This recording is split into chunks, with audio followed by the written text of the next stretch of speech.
पूर्ण ताकदीनिशी निवडणूक लढवली जात आहे। चिक्कोडीतली निवडणूक एका वेगळ्याच नमोरागा प्रकरणात पडली आहे। 2018 ची निवडणूक काय गोष्ट सांगणार? बीजेपी की काँग्रेस या कोल्ड वॉरची हवा चिक्कोडीच्या निवडणुकीत वादळ मात्र आणणार आहे। कोण आधार कोण सावकार, एका गावचे दोन कुटुंब, काय समाचार घेऊन येणार? 13 पैकी 2 जणांनी माघार घेतल्याने 11 जण रिंगणात आहेत। हा खेळ कसा रंगतोय याची सर्वांनाच उत्सुकता आहे।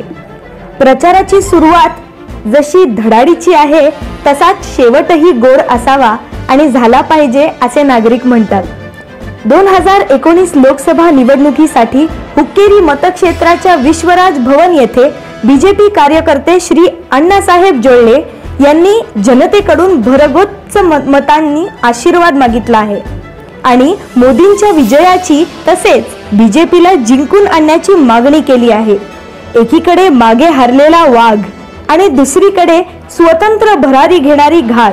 2004 मध्ये प्रकाश हुक्केरी यांनी बीजेपी प्रतिस्पर्धी अण्णासाहेब जोळले यांना पराभूत केले होते, पण आता सहमत मोदींना असं सांगत श्री अण्णासाहेबांनी सर्वांचे मन जिंकले। यांनी शैक्षणिक व सामाजिक कार्य करून कर्नाटक आणि महाराष्ट्रात 120 हून अधिक कोऑपरेटिव्ह सोसायटीच्या यांनी शैक्षणिक व सामाजिक कार्य करून कर्नाटक आणि महाराष्ट्रात 120 हून अधिक बिरेश्वर कोऑपरेटिव्ह सोसायटीच्या शाखांचे उद्घाटन केले।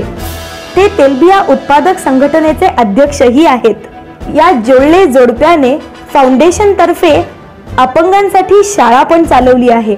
त्यांचे नाव बीजेपीच्या पहिल्या यादीत समाविष्ट आहे। प्रकाश हुक्केरी प्रामुख्याने लोकप्रिय नेते मानले जातात।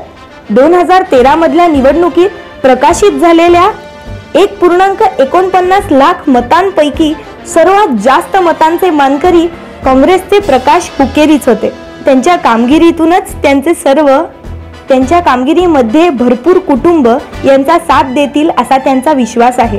तर चिक्कोडीची कथा आपल्याला आता उत्सुकता निर्माण करत आहे। श्री प्रकाश हुक्केरी का श्री अण्णासाहेब जोळले हा प्रश्न सर्वांनाच पडलाय।